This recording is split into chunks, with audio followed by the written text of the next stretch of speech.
TAN codes, they're repeated in different uses, and it's common for the same memory stick to be used across small 1U switches or router upgrades, and they can also be found on large switch modules. So check the TAN code. If it's the same, you're safe.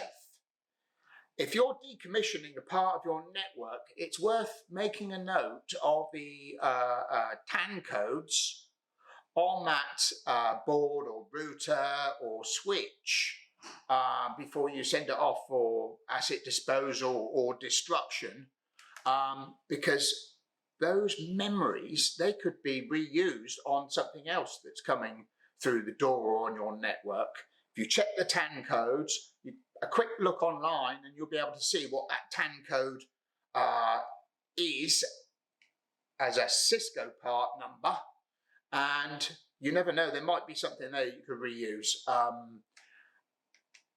And if it's saves you money doing an upgrade, then it was worthwhile spending just 5 minutes to do that.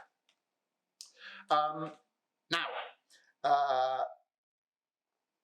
on those same memory sticks, as well as the Cisco TAN code on there, there are the OEM codes.